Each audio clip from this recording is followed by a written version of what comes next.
Ah, perfect. Yeah. Yeah, yeah. Cool. You look badass too.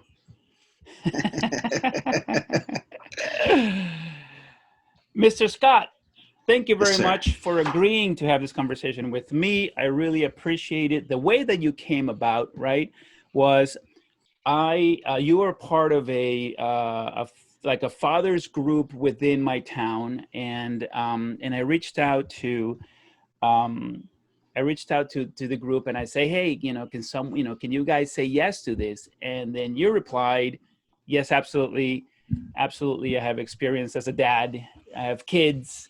I'm in. So thanks for All right. that. No Um, problem, man. tell me. I guess let's start off with how many kids do you have? As of a week and a half ago, I have four. Four kids. Awesome, awesome. Yeah. And all planned, and this is what you wanted. You wanted at least four. I wanted at least five, but we have four now. Two were definitely planned. Two were just like a little bit of a surprise, but a blessing. Yeah. So we were expecting. We were planning on, just not at that time, but ended up being fine. All right. All right. Now, four kids, I don't get tired of saying it. It's I can't seem to get my mind to wrap around the idea of any more than two. so Yeah. so four and five is such a foreign concept for me. Why four? Why five? I mean, like, what do you? Here's the question, right? Like, what do you get out of that? What is it? What, like, right? Why? I mean, Why are you? Yeah, yeah, I've always wanted a big family. I myself have an older sister, so it's two of us.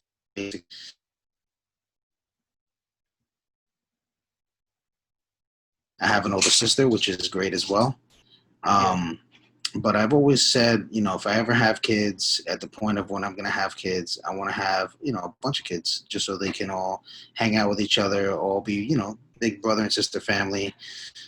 Five just felt like a good number, but we're not there yet. But I don't even know if we're going to get there. But five, I've always said when I first met my wife, I wanted five, and she was like, but it was cool. She likes four.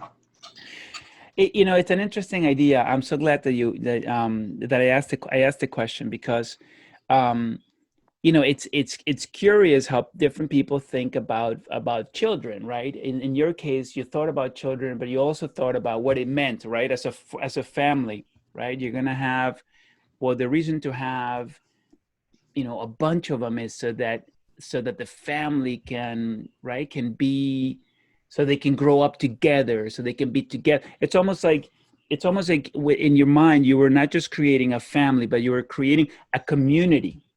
Yeah, That's what it felt like when you were speaking. absolutely. I call them the Toledos. It's our little Toledo gang, But Yeah, yeah, I love it. I love every minute of it. There's good days, there's bad days, there's ups, there's downs. And yeah, not only are the kids learning, but I'm learning as well. yeah.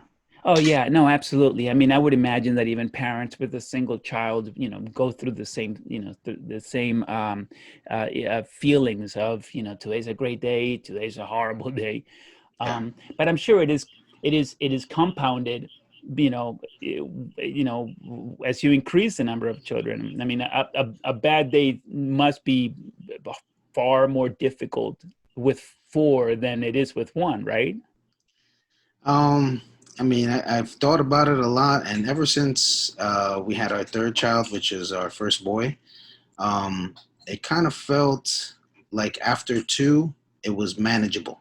Like when we had our third child, it was just like having our second child. It wasn't that much of a difference as far as all the stuff we had to do throughout the day, responsibilities, stuff like that. But after two, it was kind of like a breeze. Well, I'm not Uh, gonna say kind of a breeze, but it was easier. But going from one to two, I think was a big transition because you're used to one kid, and then if you there, you have another child, and you love them just as much as you love your firstborn. Um, but it's different. It's different, and then you have your third, and it's definitely different. Now we just had our fourth, like I said, a week and a half ago. September 1st, actually, was when our baby daughter was born. It's been good. Sleepless nights, but it's good. Yeah, yeah, yeah, yeah. Of course, of course. Congratulations on that. That's awesome. Thank you. Um, and and there's, I mean, there's absolutely so adorable when they're little. But I have to, I do remember making a comment on the picture that you sent about you with the baby.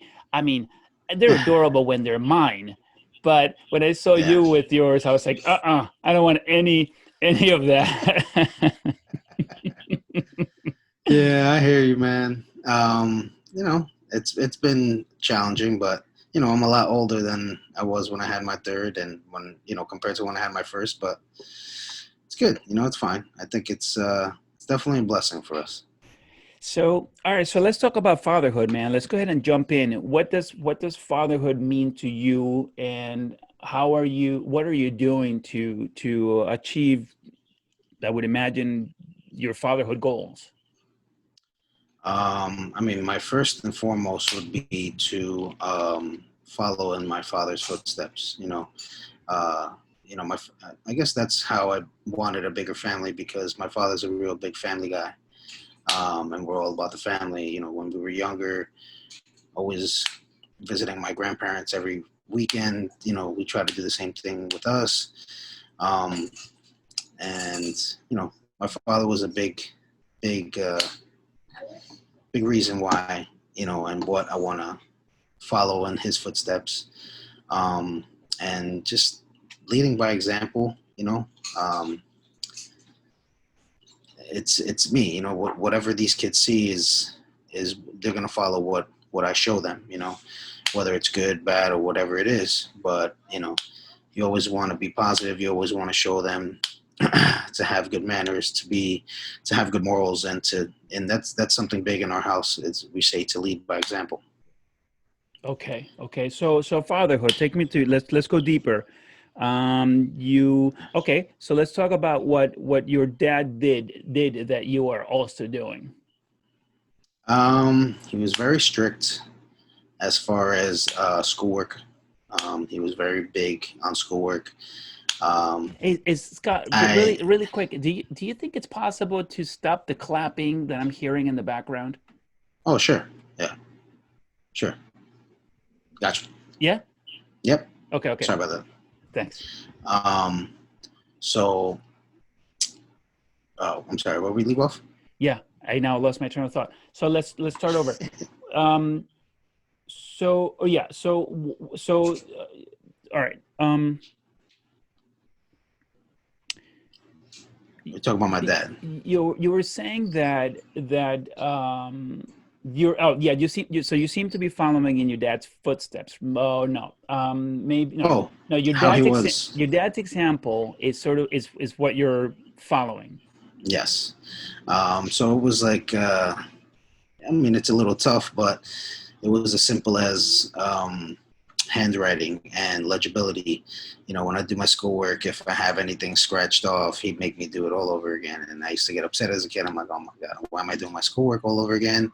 But as I got older, I'm like, you know what? You know, uh, he made a young man with great handwriting and great legibility, and a lot of people um, they comment on that. When I write something down or I write out a letter or anything like that, people say, wow, you have great handwriting. And I owe that to my dad. um, just coming home every day, I was very big into sports. It didn't matter how tired I was, I would have to hit the books immediately right after sports. um, and I take the same approach with the kids. The kids are into sports, whether it's cheer, baseball, softball, football, whatever sport they play. Right away, they're go into the books. So I would think the biggest thing is like education. My dad was very big on that. My dad was he worked a couple jobs just to get us through where we were and how we were living. And at that time, I didn't really realize how hard he worked until I kind of went into the real world. And I was like, wow, he really stepped up for us. And I just want to do the same basically. Yeah. Right. So he was strict, but how was he fun? Oh, he was fun in many ways. He's a big ball buster. He used to mess with me a lot. I used to mess with him a lot. I mean, to this day, we bust each other's chops, and um, he's a real likable person. I would like to say like myself. Me and him are alike in many many ways, and he's just everybody I know that knows him and knows me, they know that, my dad's a real good time. He's a very good person. He always means well. He's always respectful, and I just want to follow in his footsteps. Yeah. So are you saying are you saying that he balanced well being strict with being fun? Absolutely, Yeah. absolutely, yeah. I mean, and you know, we would always go on vacations. At least even if it's down the shore, or we would go to walks. I mean, it was as simple as just going to a walk in the park at the end of the day, just to like, walk off dinner, or just to get out of the house, enjoy the fresh air, or you know, uh, at that time, taking us to get ice cream was kind of a big deal. So, taking us to get ice cream, and that's kind of like a special day. Going bike riding, um, trying to do as many things as a family as we can do. Yeah. Yeah, What and it's. I'm yeah, sorry. what's one thing that you decided to improve on? From I mean that he did, but you're thinking to yourself, well, my dad did this well, but I want to do it better. What might that be? Um, my dad had a very old school mentality. So I would say, he was definitely strict with us. Um, and there was times where he was very, very strict with us, and I kind of wanted to keep the balance where I'm strict with the kids, but also um, try to be a little lenient at times, where he was like, very, very stern with whatever he said.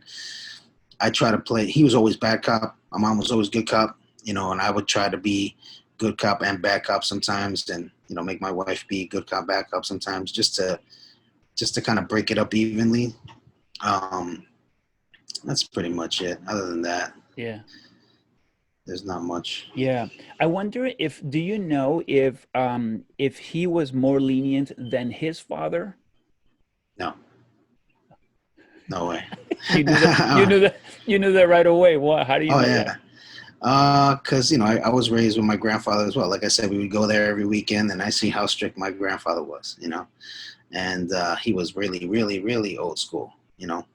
Um, he lived till I believe he was 96, so he was born in the early 1900s, which is Yeah. a very long time ago.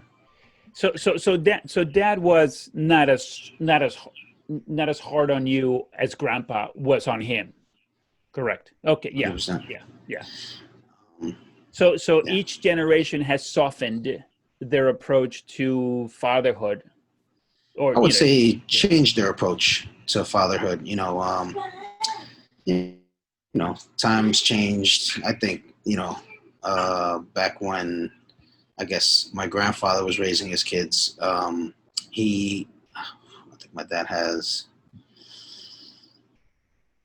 I think there are 8 siblings or seven siblings between them, which is probably why I wanted a big family. If now that I think about Yeah. it, so I'm sure juggling that was pretty tough. Um, and that's it. Every generation times. I mean, I think the way I was raised and the time that I was raised compared to the time now is completely different. Yeah. You know, Yeah. Yeah. Yeah. Yeah, it was different. It was different. I mean, our parents and our grandparents grew up at a different time.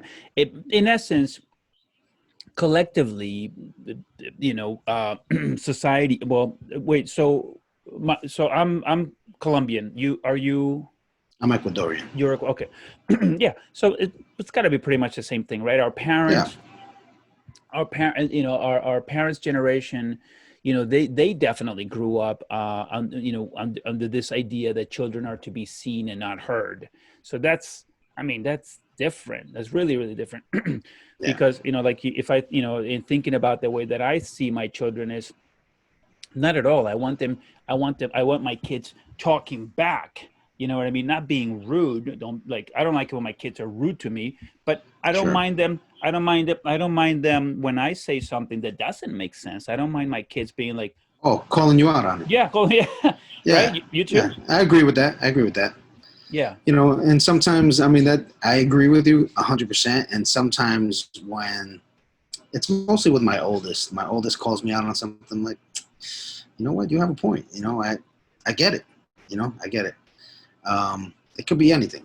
Something as stupid as watching something on TV, and I comment on it, and she'll say, "What about this?" And I'm like, you know what, that makes sense. I get it. You know, Right. Right. Right. Right. Why?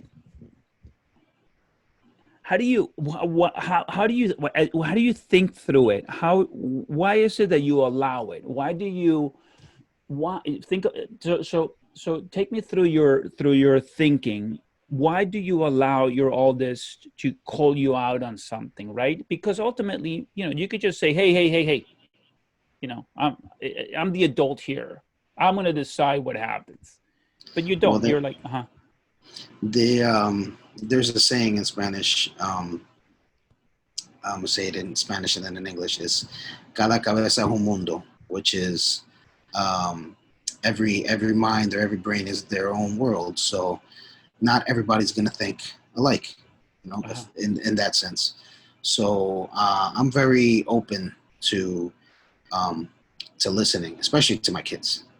So if her logic of thinking and my logic of thinking are two completely different things, and what she says or she comments on or he says or my other daughter, it doesn't matter who it is, and it makes sense, I'll agree. If I feel like it doesn't make sense, then I'll disagree, you know but Yeah. you know everybody's their own person, man. Yeah. um But I mean, it's different. It's a stark departure, right?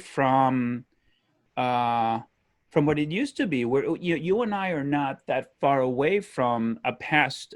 I mean, you know, from a, it's a from a past very very short ago that you literally couldn't talk back to your parents. I mean, it was completely yeah, unacceptable, right? And here you are, yeah. you're not even questioning it. You're not even thinking about it. You go, no, yeah, hey, different head. I'm gonna let her say what she has to say. Unless it's something disrespectful, then I got to put a stop to it immediately. But if there's a good point that she comes across with, then I'll listen. And then we'll talk about it.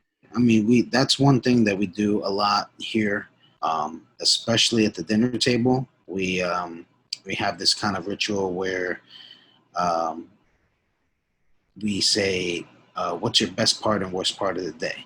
And that's when you can kind of like, get open and say what you want to say. If you were having a good day, you would say whatever it is that was great. If you were having a bad day, that's pretty much. If you were having a bad day with, if it's me, my wife, my daughter, whoever, um, they would start off with bad day. That's what my worst part of the day was. But I mean, we do that a lot, which I think is great, and it's my wife that kind of created that. Um, it gets us talking a lot. So we talk a lot at my dinner table. When I was younger, we didn't do much like that. We would talk, but it was just different. It was just like, I don't know. My parents were very strict and stern. My dad was. My Yeah. mom was a little bit more open, but my dad was very strict. So Mm, he was about his business, which is cool, yeah. because he took care of what he had to take care of and worked multiple jobs, and he just wanted to eat dinner and kind of relax and Yeah. chill out, veg It out. was it was also a different generation. You know, um I wonder how he might have been if he was, if he was doing things during our time, right, during this generation, during, like, at our age. I wonder if he might have been, if he might still have said, hey, two jobs, I'm just going to chill, nothing to do with kids. um I wonder if it has to do with that, with the times. um I wonder Maybe. if he I mean, might I have. don't know because Yeah. he spoils my kids more than I spoil my kids. So I don't know. Maybe he might be, or he might have been a little bit more lenient. But at the same time, um, my father grew up. He left his house at like 17, 16, 17. Back then that was okay. And he was an aspiring singer in Right. Ecuador. And he was pretty famous in his time. And I guess after everything kind of went another direction and he came to the States and then started working, started seeing like how you had to work. And that's where the double job came into place. And I guess if I look at it now, he probably changed his whole mindset, you know, where he was a singer. He was enjoying himself. He was having a great time. He's probably partying every day and, enjoying life. And then coming here, starting a new life. And then, that has to be a complete mindset reset. Yeah. Um, so, What do you think you're, what is, and look, and if you want to change the subject, because because you don't want to upset your dad, we can. no, he's cool. Just let me know, right? I mean, I don't want you to get in trouble. um but I wonder if some of what you, I wonder if where you were going, what you were thinking as you were saying that, is that, do you think that are you saying that his that life at, he was, he had to change.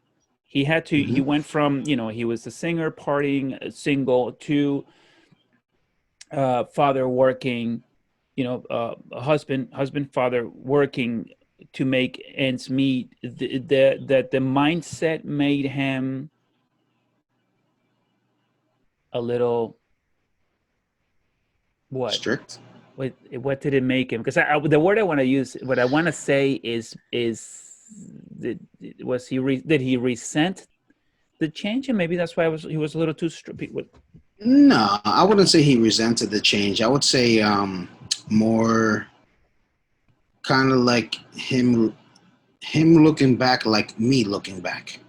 Like I'm looking back and I see how hard he worked for us, where he left at a very young age. I mean, I left at a young age, my house too. Not that young, that's very young. But he may have left and said, hey, I enjoyed all this time. And this is all assumptions. I don't even know what he was thinking, but I'm thinking out Yeah. loud. Maybe he was like, I couldn't, I had my fun, I did my thing, and,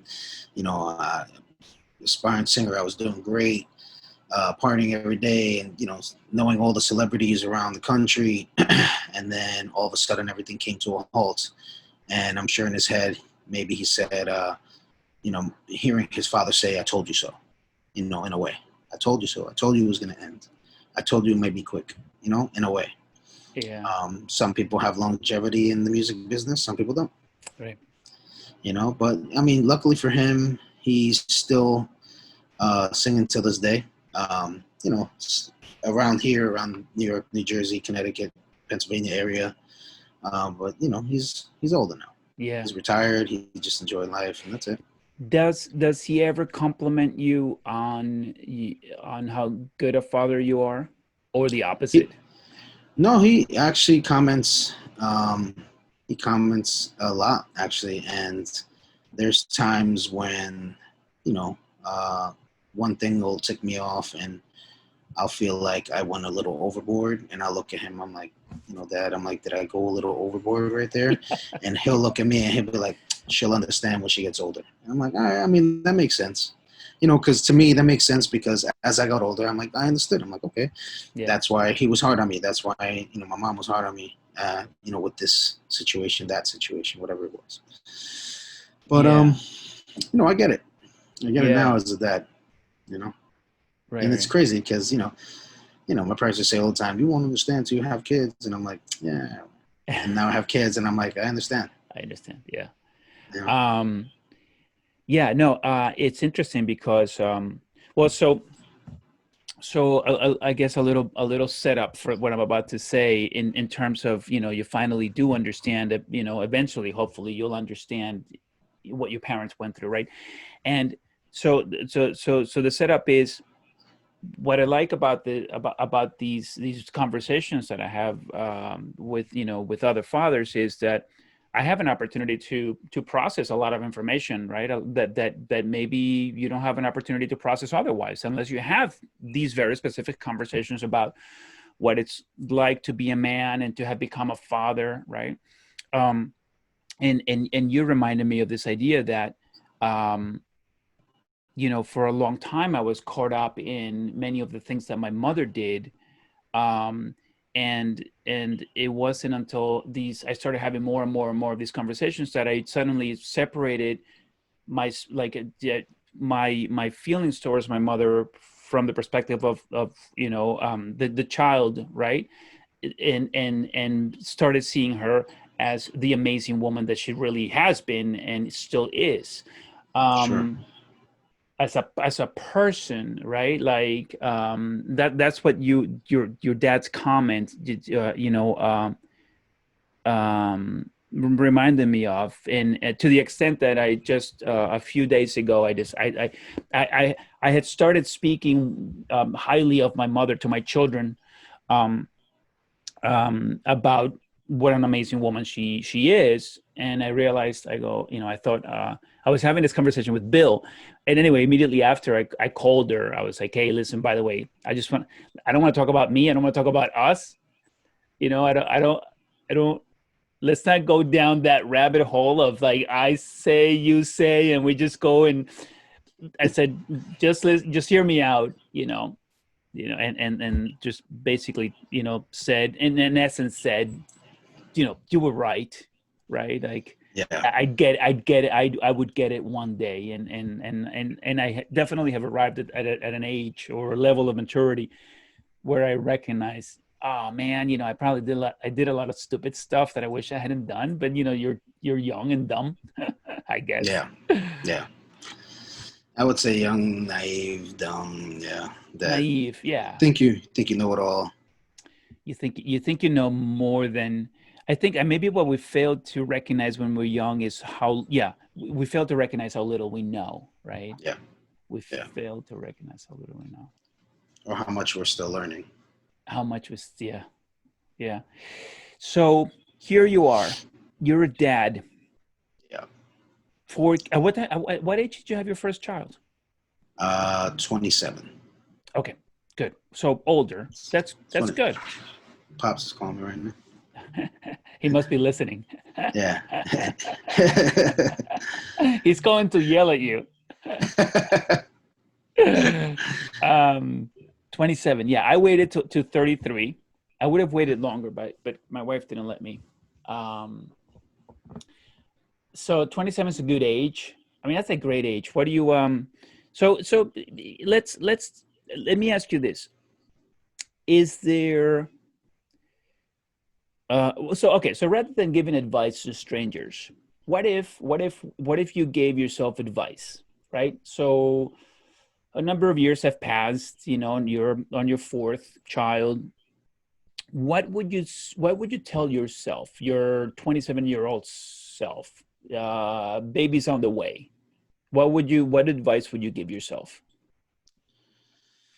Oof. A lot. I mean, there's so many things. I mean, I'm very big into sports. Like I said, ever since I was a little kid. Um, I mean, it may sound dumb, but I would have given a lot more time to my oldest and my oldest daughter, and even my middle daughter as well, into starting them or preparing them for the sport that I know that they like a little earlier. Like, and the crazy thing was work.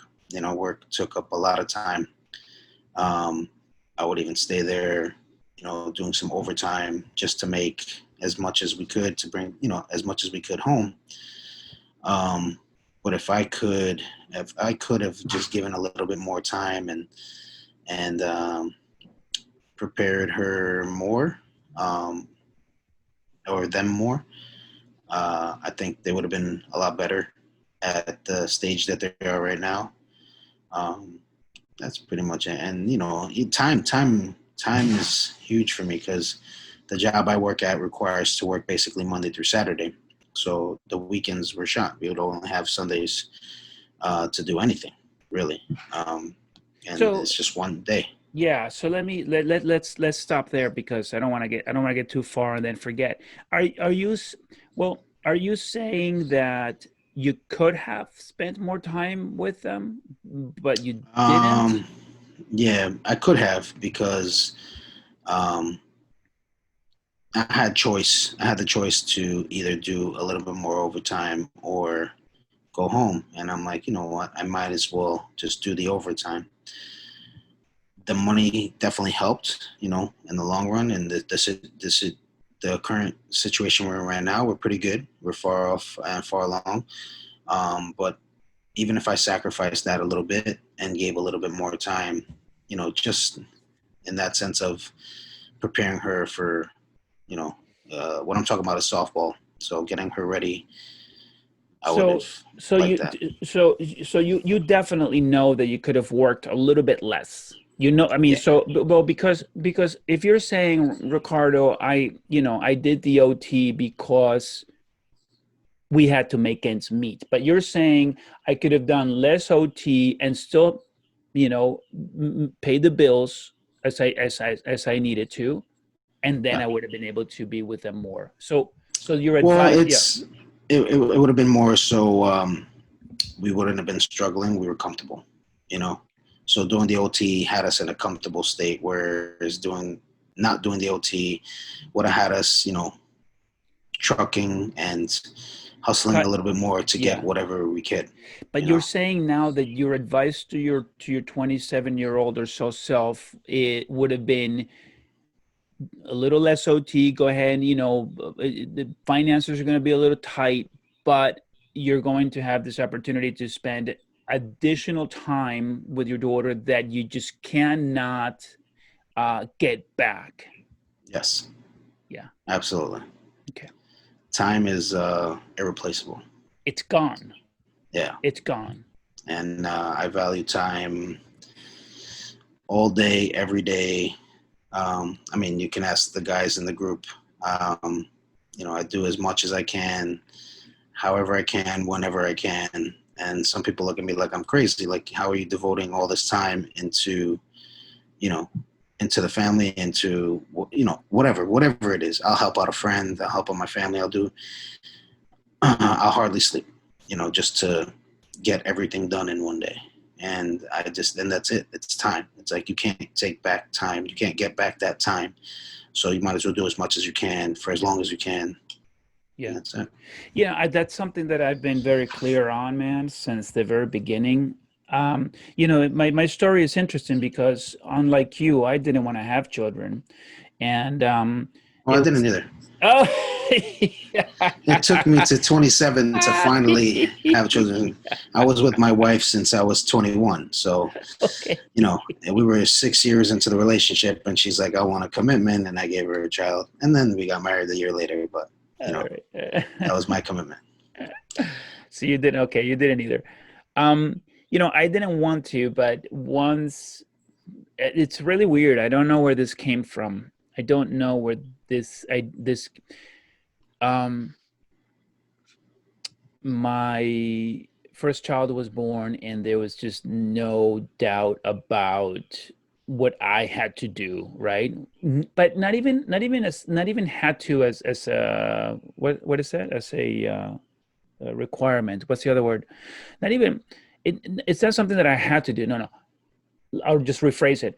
I was crystal clear on what I wanted to do, right? What I wanted to do, and that was to spend every possible second that I had with my children. Like I just there was just I don't know, I don't know where that came from. Like there was just no doubt.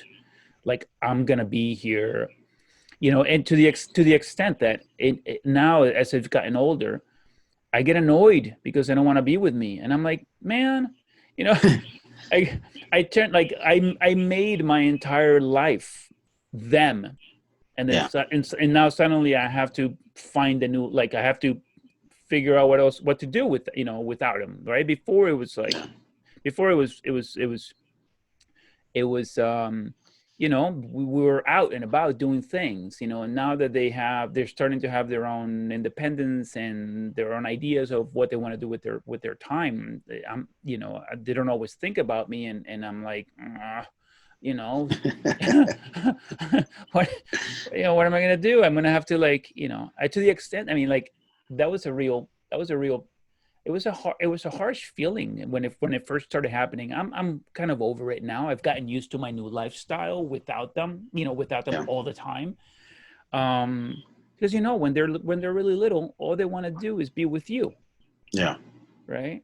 Yeah. And so now it's like, so I basically, but so what I've done is, to make sure that I'm still available even if they don't want to be with me, I've turned house chores into, like, the what I do with that extra time. And so that at the very least they know where I am. If they do want to speak with me or whatever with me, they know, I'm up on the roof, banging on some shingles or something, like, or or I'm like cutting some wood for whatever, and they know where I am. But yeah, I knew what I wanted to do. Um, How old are your kids, if you don't mind me asking? 12 and 13. All right. Yeah. They're getting into the junior high state. They go to RP, right? Yeah.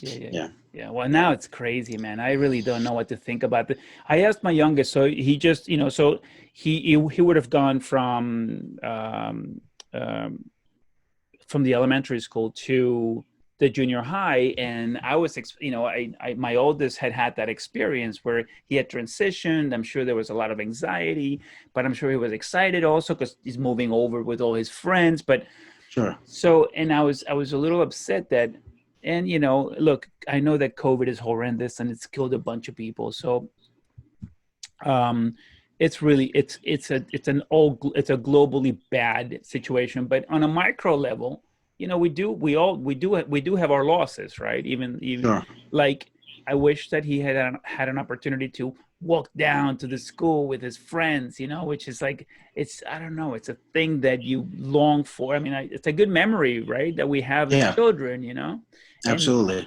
and he doesn't have it, right? And like so many other millions of children across the world, are not getting that opportunity.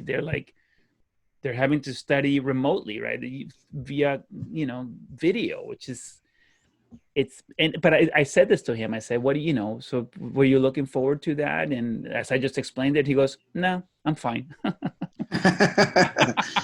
It's a different world we live in, man. But yeah, no, I get it. I'm sure he's definitely inside. He's probably like, yeah, dude, a little bit, just walking to school, going to school. I'm sure they're gonna get tired of just being home all the time. Yeah, Um, but it's crazy, man. It's a different world we live in. yeah, it got weird. It got really weird really Yes, fast. yes, too fast, like Yeah. a drop of a dime. I was talking to someone just today. She was talking about, how traumatic September 11th was, especially because it just passed. And yeah, man, it was traumatic, but I got to tell you, I'm far more traumatized by, March 2020, you know, um, than I am about September 11th. I got to tell you, I actually haven't talked about it, but for me, it was weird. I was Yeah, afraid. I mean, I don't know. Were you afraid? I was afraid. I'm like, what the hell is going on? I was definitely afraid in many ways. I mean, I was definitely afraid of for the kids for the most part, and my wife. She was pregnant at the time. It was a little nerve wracking for me. which made us make a huge decision. We actually weren't in the tri-state area for the whole issue. Oh, So my two oldest daughters are on a big cheer team in town, and we had a competition in Florida on March. So we went down on March 11th. We were supposed to come back on the 16th, and that was the morning that we found out that school was closed. wow. So not only did we find out with the kids, but we found out with my wife, who's also a teacher, that her school was closed. So I had some vacation time left at my job. Called my boss. I was like, "Listen, we're staying in Florida for another week or two." That week or two ended up being till the middle of June. No way. So we stayed from basically the middle of March till the middle of June. We stayed down there for like 3 months during the Wow. whole pandemic. So we took care of what we had to. We paid our bills. I was still getting paid. She was still getting paid. I actually got furloughed for a Oh, you little bit. did? Yeah, but it was fine. Still getting something from unemployment and all that. So we made ends meet, and we did what we had to do. But it was definitely an experience. I've never experienced anything like that. Just being away from home, having you know a week and a half worth of clothes for three Yeah. months. Yeah. It was definitely it felt like a 3 month vacation in a way. While everybody else was up here, was everybody was going through it. It was struggling. Yeah. Um, and I was worried about. And then while we stayed down there, I was definitely worried for the whole family, but I was more worried for my parents because they're elder. Um, my dad, he just he has heart issues, so he just recently went through something about a year and a half, almost 2 years ago. Hmm. So once I started hearing about, who it attacks the most, who COVID attacks the Yeah. most, and what it can do, that's when I really started, getting real nervous for them and just begged them to stay home. And my dad's the type to be like, "I'm good, I'm fine, I'm going home," Yeah. you Yeah. know. Yeah. Hmm. But thank God they're still with us and everything's all good. Yeah. But it was definitely a crazy, crazy experience. I had never experienced anything like that. How much did you talk to your children about this? Every day, we would talk to them every day and make them realize uh, we're not on a vacation. We're just away for certain reasons. And I guess as a kid, I mean, trust me, if I was a kid and I was in the same situation, it would take me a long time to kind of understand what's going on. Because we would tell them and tell them and tell them, and they'd be like, okay, and jump in the pool for the remainder of the day. It's a different lifestyle down there than it is up here. Mm. So it took them a little while until we came back home, and they were like, whoa, Yeah. why is everything like so shut down, so locked down? Over there is like everything was completely normal. And then once it's crazy because once we came back up, everything in Florida started getting bad, like Ah. bad, bad. So Yeah. everything that happened in New York happened in Florida like 2 weeks after we left, which Right. is crazy. Yeah. So, they kind of understood then what was going on. And, they were like, I want to go to so and so's house and hang out Yeah. for them. Like, you can't go to no so and so's nowhere. Right. Everything is Right. here. We're home. Enjoy. We had a good time. Now we're here. We're stuck here. Yeah. Yeah. Yeah. No, um it's got to be really weird for them. I mean, I started talking to my boys, immediately, right away, you know. And yeah, they had no questions. They were like, "This is awesome," We're we're home, they don't have to go to school. Play But video games eventually, all day. yeah, Play video games all day. yeah, but that's it. Yeah. And so then, but it didn't. Um, but to some extent, I mean, so again, my wife and I have been talking to them the entire time, having various different conversations around, what does it mean, what's happening, what's going to happen, etc. And but I don't see them. They don't appear to be affected by this at all. And I'd like to think that if that's correct, it is a testament to to the stability that my wife and I have been able to create, in their lives, right? Which is Yeah, what it sounds like you're saying as well, which is awesome. I mean, that's what you want, right? yeah, yeah. They kept it pretty cool and collective. They were not phased by it whatsoever. The video games every day kind of Yeah. killed me. I'm just like, listen, man, can we just go? I was like, you know what? Forget the video games. Just go outside and enjoy the pool, man. Just because I just don't want to see that all day. Yeah. But I was young. I get it. I used to play video games too. But Yeah. it was.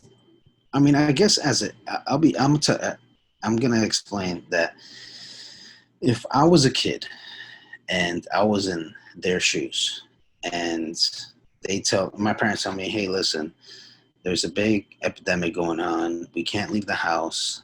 You're going to be going to school from home, and you got to stay home all day. I'm like, that's exactly what I would do. I would do my schoolwork, play video games for the remainder of the Yeah. day, and I mean, I guess the way I grew up, I would do something a little bit different, like play video games, okay, but even go to like the front yard and throw the baseball around, do something like that.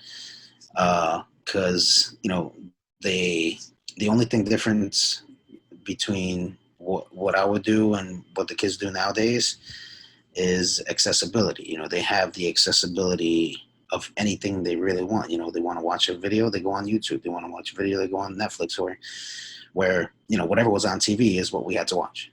You Yeah. know, there was Yeah. if you get bored, you read a book, and if you get bored, my dad will say, we play that game, you throw the ball down and pick up the little things and you keep doing it. I'm like, Yeah. that old school. I don't even know what Yeah. Yeah. it's called, but I don't remember you know, either.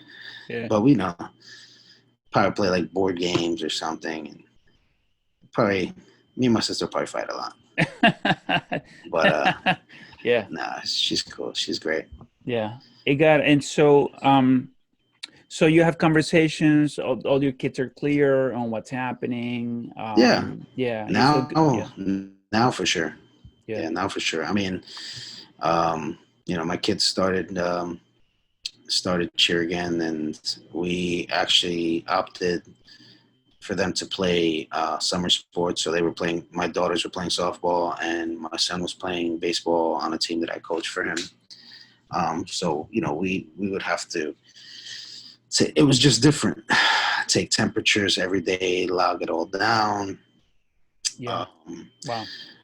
make sure there's hand sanitizer once they come in between innings. Clean your hands. Like, it Yeah. was just something that we weren't used to. Even like something as simple as being in a dugout. You couldn't have 12 kids in a dugout or 11 kids in a dugout. We would have to have seats outside the dugout, Yeah. each book bag separated by 6 feet, have them all separated. It was good and bad because some of the kids will go gravitate to their parents and then Yeah. get out of the game. So, I mean, it was good because they're playing, but at the same time, it was definitely a transition. Yeah. It's gonna be a weird memory one day, you know, that this happened. I mean, I'm sure, I don't know what's gonna happen, but I'm sure eventually this is all gonna like level off, and there's gonna be some sort of new normal eventually. Sure. The memory is gonna be very weird. I mean, Yeah. I was really bothered by this early on. But let's go back to parenting, and I wanted to ask you. I was thinking, you seem hyper engaged, right, with your Yeah. as a family man, as a dad.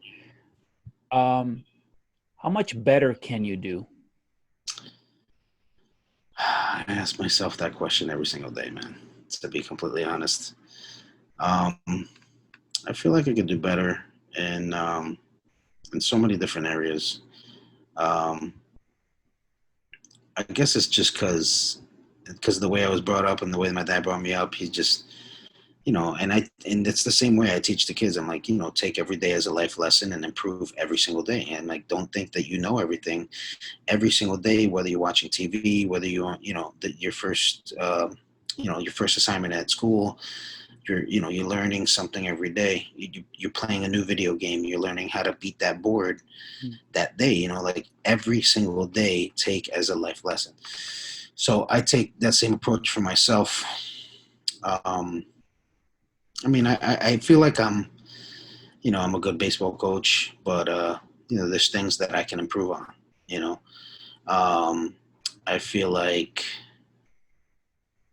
I could be hard on the kids sometimes, um, and think to myself, hey, maybe I could have said that in a different way or approached that in a different way, and you know, and sometimes, not all the times, I'll go up to he or she and say, you know what, I should have approached you a different way about that. How about Mm. we both meet halfway, and you do better listening, and I'll Yeah. do better at reacting.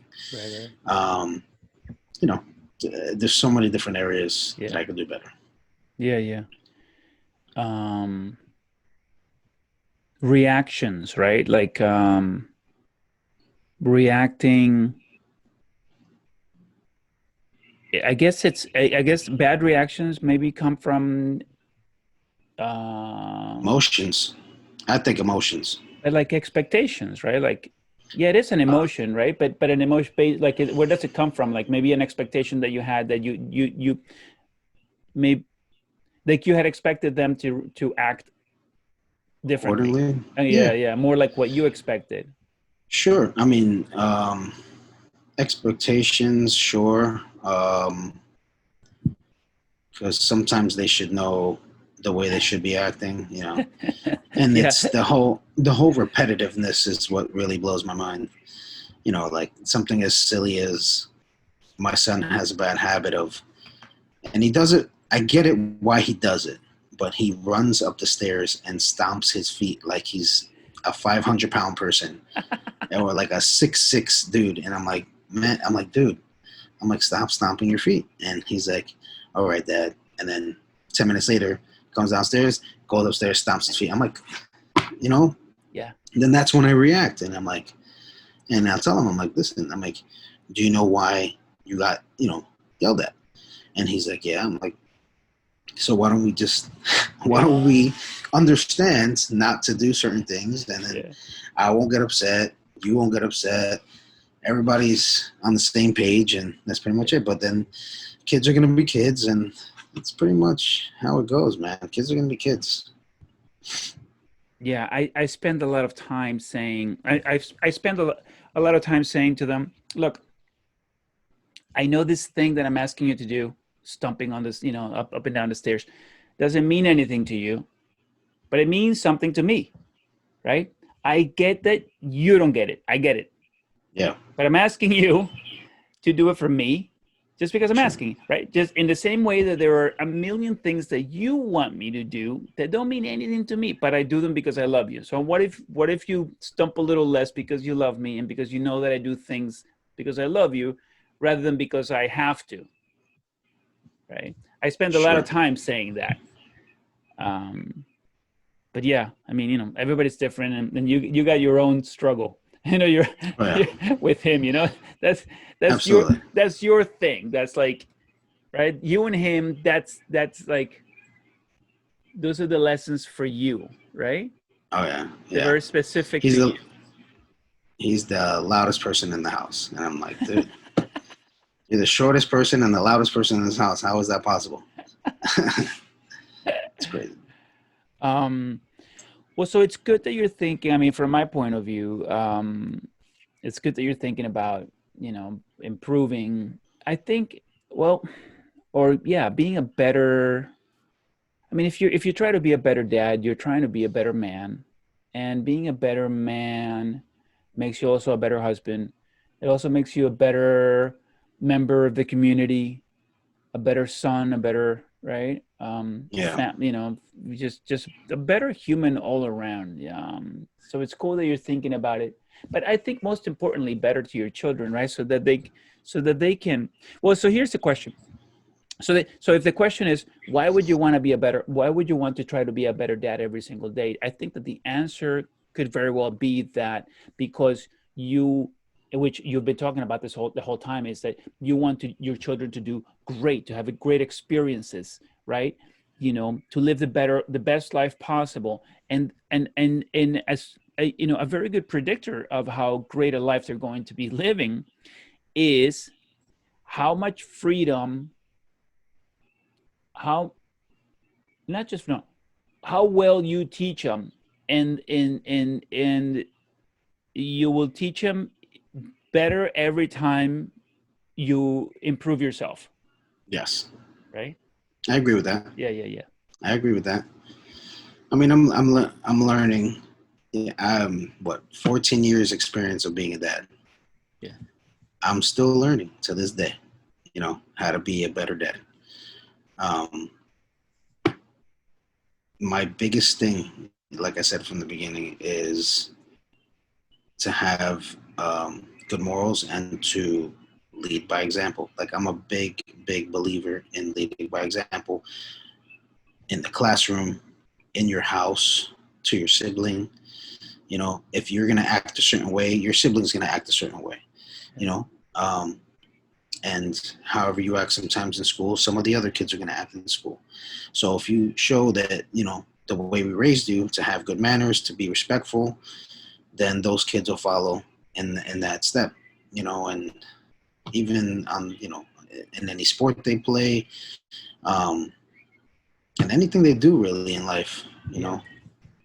Hey, I have an important question to ask, because I'm big on keeping our kids safe. The the issue is that I've a number of years I became aware of how much bad stuff is happening out there to children. I became aware of it. I recorded a couple of videos on keeping children safe, hoping that people would also become aware of how dangerous it can be out there for children. I mean, um, is that something that you think about? And if you do, what do you do to keep your kids safe? I mean, we try to talk to them as much as we can and try to be as honest as possible. They're young, but they definitely understand some things that are happening around the world, or that are happening around this the town. You know, Yeah, yeah, um, and I myself talk as much as I could, but I have to say that my wife is like the big backbone in that. She talks to them a lot more, just because I'm not as home as much. I have crazy hours. Sometimes I don't get home till like 9, 10 o'clock at night. When she gets home at 3 o'clock, and she has all afternoon to talk to them. So whenever I can, whenever I could talk to them, I talk to them. And with the oldest one, I can be as honest as I possibly can, especially with like a lot of the craziness going on. Like I've seen, it's silly to say, but like we'll watch a movie, and she'll watch a movie, and there's a movie called Taken. You ever seen Taken? yes. And she's seen it before, and I'm like, "You've seen it before?" She's like, "Yeah." I'm like, "All right, I gotta cut the cable." But she That's the Liam Neeson.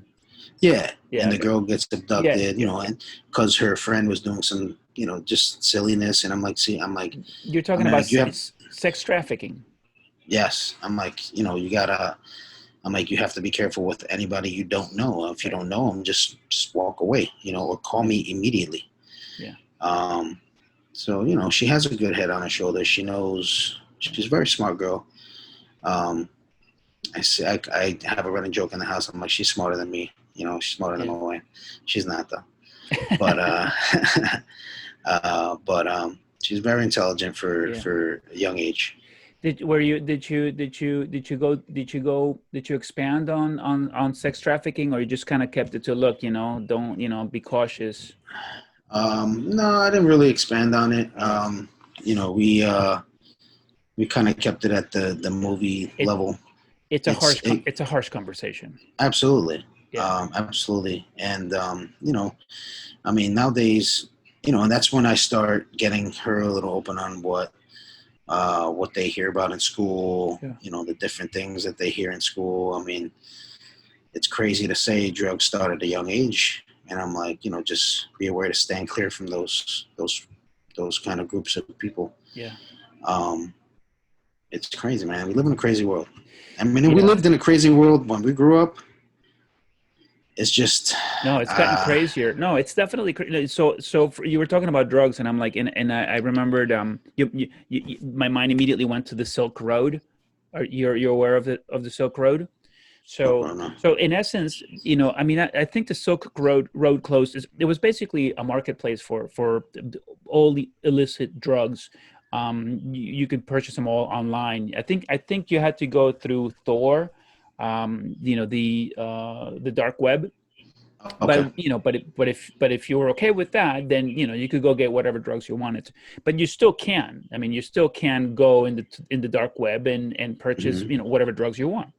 Yeah. So that didn't exist. So as much as I detest the idea, like I hate it when people, I really don't like it when people say, "Oh, back in the day." Well, no, things have really, really Gotten changed. worse. Yeah. Yeah, no, they have, especially with things like this, like the idea that um, your daughter could have a friend that she's getting I don't know, ecstasy, whatever drugs are happening at that time, whatever's fashionable at that time, in the mail easily. She gets online, she makes a purchase, stuff arrives in the mail. They got the drugs they want, whatever they want. That's unheard of. I mean, or at least for the vast majority of the population, just 20 years ago, right? You just didn't have that. If you wanted drugs, you had to go into a shady part of town that a lot of people were a lot of young people were dissuaded from doing drugs, because I'm like, I don't want to go to the Bronx to get my drugs. Forget that. You know what I mean? It's like, Yeah. I don't want to do it. I'm gonna get Yeah. killed. I'm gonna get robbed. But now it comes to FedEx, USPS. It's crazy. Your stuff It's arrives in the crazy. mail. So that's what I'm talking about, like keeping your kids safe. But like I hear, so you had the conversation while you were having you were watching that movie. Anything else that you can share with us that you do to keep your kids safe? Um, I mean, we just try to be as open as possible. I'm open like a book. So I'm like, anything you want to ask, you can ask. And I'm dad, so I get like the the beginning intro of things sometimes. Where mom is getting all the information. So I'll get all the Yeah, information from mom, and then I'll start talking. I was talking to mom, and she was telling me yada yada yada, and yeah, I just with my youngest daughter, well, my middle daughter now, and my son, they're just too young to even realize anything like that. Any kind of craziness going on. But I'll share one thing. One thing that really bothered me. Uh, it's that stupid app TikTok. I hate that app, man. I really hate that I app. really hate it too. I hate it so much. So my middle daughter, she had an account, and somebody was messaging her that she didn't know. And the good thing about her is she came to us immediately and said, "Mom, Dad, somebody's messaging me that I don't know." So my wife looked at it right away. She was like, "Oh no, this got to stop." He was just saying, "You look so beautiful," yeah, and it looked like an older gentleman. So we reported it through the app and all that, and got the person blocked. But it's impossible to ever know No, who that person is. It's crazy. It's an impossibility. So we took the app and her iPad and like a couple other things away from her. I'm like, listen, we can't. You're young and you don't know. I mean, I'm not. It's crazy because I'm punishing her for doing something that somebody else did, which is messed yeah, up. yeah, So but at least we put a stop to it. You know, and she said she not only did she say something about it, but she was with my oldest daughter when they both saw that. So they both kind of came up to us, and the fact that my oldest daughter came up to us, I like that because yeah, some kids just keep that quiet. Yeah. So the fact that they came up to us was, I think a good step. Yeah. Um, Yeah. uh, uh, So 1 second there. Did you, I know, so I heard you say that you felt that you had to punish, that you punished her for something that she didn't do. In fact, what she did was good because she did say something. Did you make a big deal out of the fact that she did say something? Did you like, Absolutely, acknowledge? Yeah. absolutely. And I was like, listen, I'm trying to make you understand that I'm not punishing you. I mean, they took it as a punishment because I'm taking their stuff away, but I'm like, listen, I'm not punishing you. I just don't. I want some time away from it for a little bit. Yeah. That's it. Um, you can have it back, and you'll get it back at a certain point, but you know, with this, Yeah. with whoever the hell that was, I mean, those type of people just keep researching till they find that specific person, and that's when it gets a little scary and Yeah. kind of make me get out of my normal self. I get angry. Um, Yeah. so yeah, and It's it's really, crazy. yeah, it's really scary. It's really scary for parents. And it's the what troubles me is that it's so hard to talk about. It's so hard for parents to talk about. I think to talk about the the evil. So for me, it's so hard to talk about the evil to my kids because really what the way that our children are being targeted is it's evil. It's Yeah, effing horrendous, right? I mean, absolutely. and that they can reach into our house, Yeah, Scott. That's like the thing, man. Like these I don't know, sick bastards are reaching. They're reaching into our house to talk to our children. It's like, how did this happen? yeah. No, it's effed up, man. It's exactly the way you put it. It's just the world we live in, and the crazy accessibility that these people and these kids have. It goes. I don't want to say it goes both ways, but it does go both ways because if the kids didn't have the accessibility to get on these social media apps or whatever websites or whatever anything, then these people won't have that capability of trying to find them or trying to find whatever they want Yeah. that suits their whatever. The problem is that I think these apps are they're it's the way that they're packaged, right?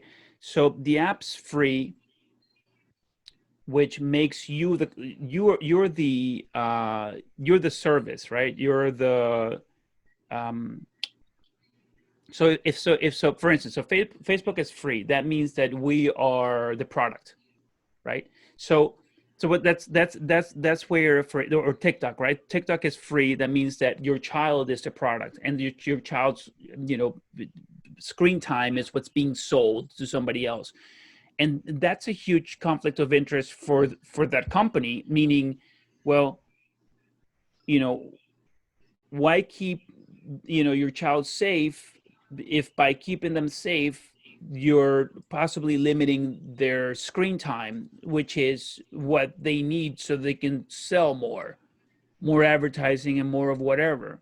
So it's really weird for most of us because we're not tech people. We don't know how this stuff works. We our children should have apps that they can use with their friends, but I maybe it, but the free apps are so they're so attractive to everybody because they're free, because they're simple, because they're Yeah, out there. But those are the dangerous ones. If you were yeah, paying for the app, there wouldn't be any sick bastard going after your 12-year-old daughter or your 12-year-old 10-year-old son, right? yeah, Because you're paying for it. So the application is making sure you're a customer. Now you're the yeah, customer.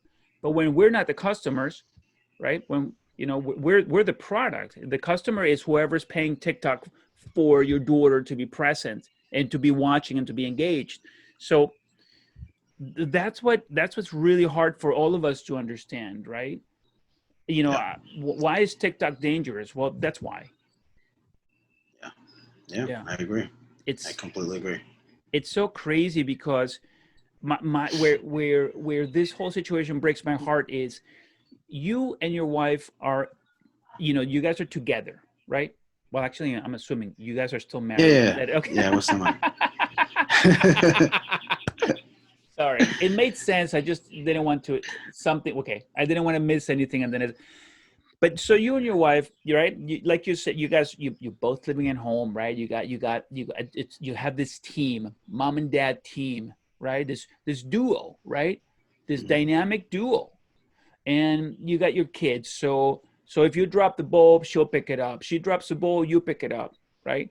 And she'll come to you and says, hey Scott, you haven't, have you thought about this? And you go, no, I haven't. And then maybe later you'll say, honey, have you thought about this? So the point being that even with 4 kids, you guys your heads are in the game. We're gonna keep our kids safe and we're gonna give them the best life possible. What breaks my heart is I know, we all know for a fact that there's a large percentage of the population of children that are growing up in single parent homes. And not Yeah, just a single mother with a single child, but a single mother with more than one that is working 1 or 2 jobs to make ends meet. That mom, that dad cannot be there the way that we are, cannot keep our kids safe the way that we're keeping them. And tech, the way that these applications and the way that we're allowing our children, like, if these 2 kids, these 2 children with their single parent, single mother, have asked for tablets or something similar, mom's gonna have to say yes, man. She's gonna have to give in because these kids are like, they're driving her up the wall. They want the tablets or they want their phones, meaning that suddenly now she's got 2 jobs. She's not gonna be able to monitor these kids, phone usage, and geez, like anything can happen, man. I mean, like you don't know what's going on, and the problem is that kids' minds cannot process the kind of evil shit that is reaching through the phone. It's just impossible, man. yeah. They just can't. I mean, there are certain apps that you can actually download and kind of like duplicate or any kind of messages that the other kids send to Yeah, each other. But like you said, it's impossible to keep yeah. up with everything. And the thing is, how much time does that mom have to To sit check. and Yeah, read through, but because she doesn't have a partner in crime, right? There's no dynamic duo. It's just her, man. She's just making things happen for the family. She's got that job, she's got a million stressors. She's got to yeah, cook, she's got to clean, she's got to everything, man. And yeah, now like to think that she's gonna have the time to download 1 or 2 apps, and the other part is the older the kids get, the more sneaky they want to get because they want to have some privacy, which is understood and normal. Children want to have privacy, right? And you want to give it to them. But privacy in these days is it's really hard to give to kids because the because because the evil that can appear on that phone can appear any day at any moment, and it's going to be smarter than you. It makes me think of, like, the reason. It's funny because this gave me it made me think of, like, prisoners or people in a jail, right? All they ever think about is how to get out, right? The yeah, reason they escape is because they literally have every second of every day of every year to figure out how to get out. And that's the situation with people that are evil looking for children. It's literally all they do. But here's this mother, right, of 2 kids trying to make it happen, man.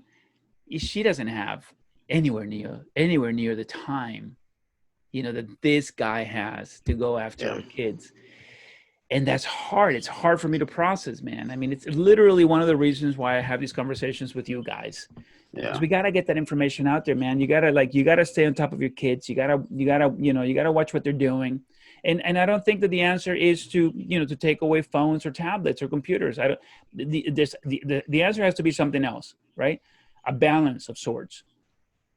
Um but we definitely have to be at least aware of, yeah, that, these applications, they're not looking out for our kids. yeah. They Yeah, right. They got to go. They're looking out for their bottom line. They have to make money. absolutely. Yeah, no, that's exactly what they're looking for. Yeah. Yeah, So that was a bit of a tangent. But I'm glad I'm glad that we talked about it because it's like it's hard, man. Yeah, there's so much evil stuff out there, man. Like evil things happening to kids. You know, the statistics on and a last thing that I'd like to say to you is I wonder what percentage of the population still thinks about the the stranger danger myth. You know, that's oh, still a myth. stranger danger. Yeah, Yeah, that's a myth, man. Don't yeah, you know, like stranger danger that you know, we now know 90% of the children that are abused by a family member or a friend of the family, you know. Anyway, the yeah. conversation took a little bit of a dark turn, but um It's all good, man. Talking about a lot of stuff. That's cool.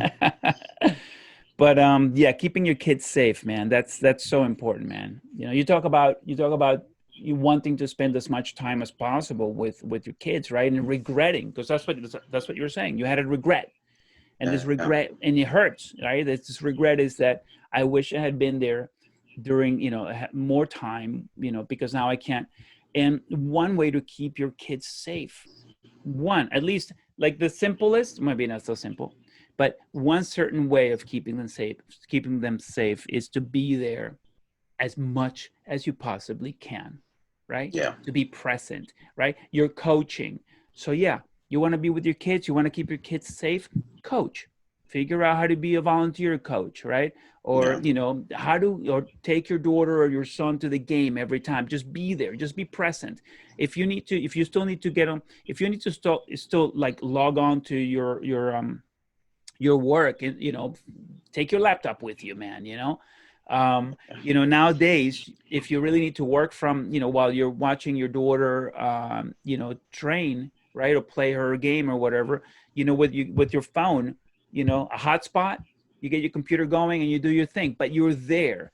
And you're also yeah, modeling amazing behavior. And she, you know, she's going to remember when she's in her 20s, she's going to say, yeah, my dad, you know, he would come to the game, but unfortunately he had to work, and there he was on his laptop. But as soon as he yeah, finished, he always closed it, and he's like, I'm here," and then he started cheering.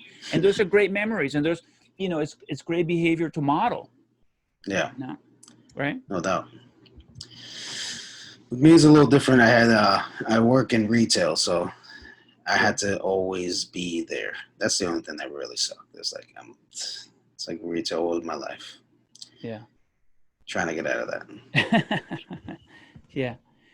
So when you as a dad, how do you see the future? Do you ever think about, you know, your kids getting older, and where are you going to be? Yeah. Um, I think about my kids getting older. I mean, it's crazy to even think, but I think of, like, 20 years from now. As soon as we found out we were gonna have another baby, I'm like, damn, I'll be 60 years old when she's in her 20s. Like that's a lot to process, you know. um, Hopefully by then I'll be close to retirement and I can just chill and enjoy grandkids and stuff like that. But I mean, there's so many things I still want to do, Yeah. while I'm still giving them my time, still striving for goals for myself, which I talk to them. What's crazy is I talk to them a lot about my own personal improvements, like how, I haven't been happy at my job for many years. And I've explained to them, I'm like, listen, I bust my butt to make ends meet, and I'm not very happy where I'm at, but I'm doing everything I can for you guys, Hmm. but I think it's come to a point where I have to improve on myself. And even if it takes, uh, taking a different job approach or even changing my career, um, or even taking a risk on, doing what I've been doing for so long and just doing it on my own. Um, And I talk to my oldest about that a lot. I'm like, hey man, if I open up a business, you can be my social media guru. You'll be in charge of all that. Because Yeah, I get on whenever I can, but I'm not like, I'm not always on that. I try yeah, my best not to be on Facebook and Instagram as much. yeah, Um, I try to keep myself busy with other things. And like I said, I grew up playing video games all the time, and even my son asks me to play video games sometimes, and I'm like, I'd rather not. I'd rather do something productive. You know, yeah, um, because you can't get back time, and that's basically what I explained. I'm like, yeah, dude, I can't take back this time that I feel like we're wasting on video games. Video games are fun, and you should definitely enjoy it. Not too much, but definitely enjoy it. But for me personally, I feel like I'd be wasting my time if I play video games. Not all the time, here and there, once a month, playing. But yeah, man. yeah. I have to tell you that I absolutely I love that you're talking to your daughter or to however many of your children, in addition to the oldest, about um, this, very real feeling that you have. It's this, to be able to say to her, look, I've done this for a long time. I'm not feeling happy anymore. I want to make a change. I am human, Yeah, right? yeah, Yeah, I'm dad, but you know what? I'm human. I am flawed. I am growing. I'm evolving. I'm changing. Um, um, I am, and at that moment, dad, and this is huge. At that moment, you are also vulnerable, and that's yeah, awesome, man. That is awesome. I think that more dads and more men in general, man, fathers or not, should really listen to the idea that they should be far more vulnerable, um, or put themselves in that situation more often than not, because it's an amazing way to grow a relationship, to just like, yeah, meaning to put your guard down. But with your kids it's different. It's so cool, I mean, I can absolutely imagine your daughter 10, 20 years from now telling a story to one of her girlfriends or whatever, and and like reflecting back on, I remember when my dad told me, that after all these years he just wasn't happy and he was like ready to do something different. And I bet you, man, that's a story that she's going to tell, because how often are we vulnerable? How often do we express, you know right? Do we let the guard down and express really not how we feel? Nah, you don't do not it. very much. Yeah, not very much. Yeah, that's a gift. That's a gift to kids. Absolutely, Yeah, man. That's a yeah, gift to kids. I remember, there was this event that I took my family to a number of years ago, and I cried. And my kids were already like, oh, I mean, they were like 6 or 7, and or something like that. And one of them he goes, Dad, you're crying. And I'm like, yeah, man, because I'm so happy and whatever. And he goes, it's the first time I see you cry. And I'm like, holy, like, wow. I mean, like, to think that, I don't know how old he was, honestly, but let's say that he was 8.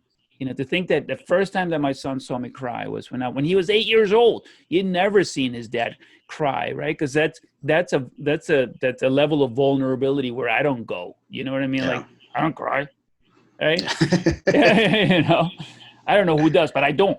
you know yeah, and but it's so cool. I bet you, decades from now, one day he'll go, I remember the first time I saw my dad cry. And the reason it's an important, valuable memory is because, oh, dad was human, right?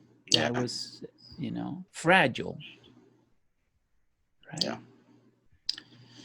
So that's yeah, cool, man. man. Yeah, and it's a great example for your daughter, for your kids, because then they know, it's like, well, if dad could be in a situation where he wants to change, then I can change too, right? I too can be, flexible, you know.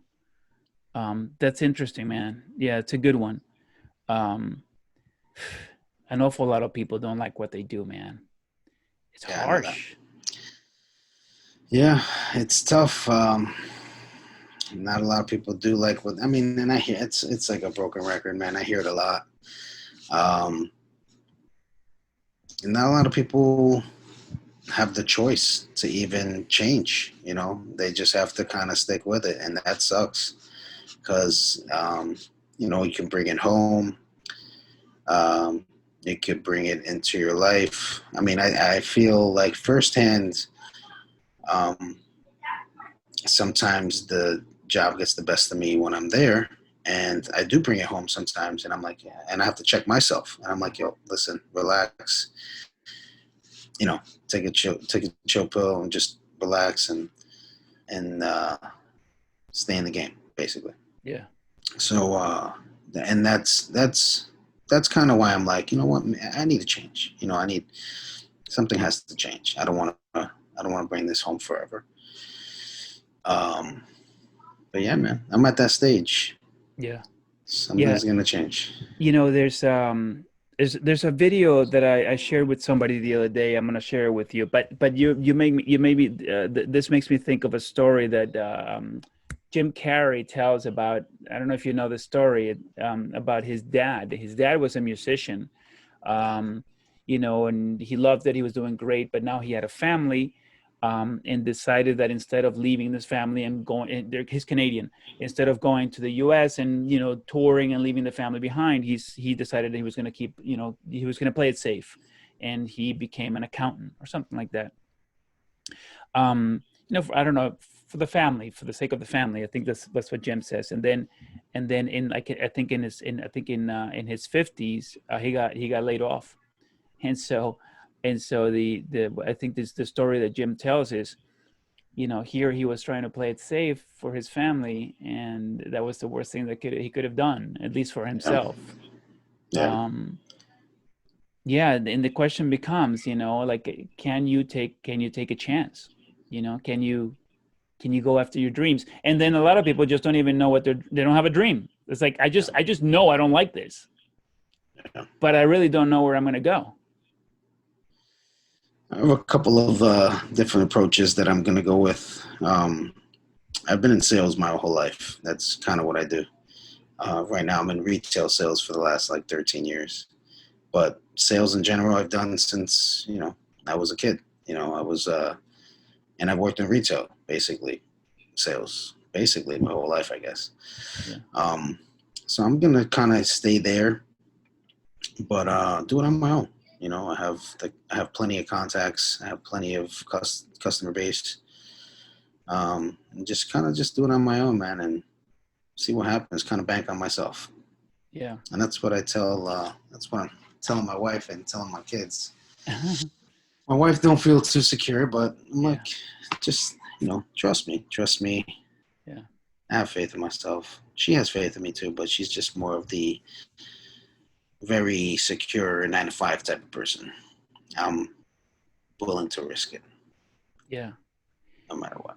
It's an important conversation, man, because it's hard. I mean, what you're talking about is so unbelievably highly complex, right? Here Hmm. you are, right? You're a man first and foremost, but maybe you're not. Maybe first and foremost, you're responsible for other people, right? So maybe first and foremost, you're not a man anymore. First and foremost, you're responsible for these four people that you said that you were going to be responsible for. Yep. But then the man exists within that. I mean, you exist within that man that has these desires to create a better life for himself and for those he said he was responsible for, has to make this difficult decision. Like, what do I do? Do I play it safe and literally not be happy? Eventually it's going to eat at you from the inside out, and God only knows that that's going to manifest itself. I remember, side note on this, when I was working in the city. I remember coming home in the evenings on the bus, right? um and there was a percentage of men drinking beers that they had just purchased at the Port Authority on the way back. That's an unhealthy coping mechanism. I mean, that is an unhealthy way to cope with whatever crap you had to endure throughout the day, Sure. right? Because and what percentage of these guys are getting home? So now they're buzzed, maybe they want to keep the buzz going or increase it. They're not either with their partners or with their children, because how can you be, right? So I remember seeing a lot of that and just feeling like, oh man, I bet you these guys have families, and but they're trying to like take the edge off after a whole day of doing something that they don't want to do. um it's a hard question, man. It's just so, I would say that what I've started to tell my kids, right? And so there's this guy that I really love, and he's become quite popular, Jordan Peterson. And he said something the other day in in one of the videos I watched the other day. He said something like, make sure that when you're young and before you get married or have kids, you take every chance you can.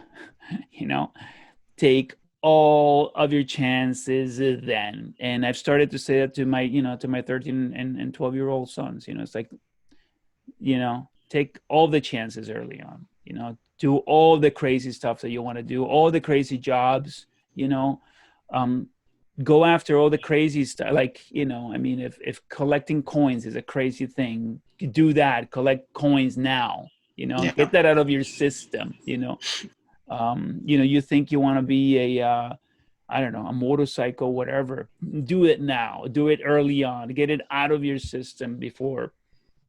Don't play it safe early on. And I think that's one of the cool things that you and I, as engaged fathers, are for these guys. We're a safety net so that they can take those chances.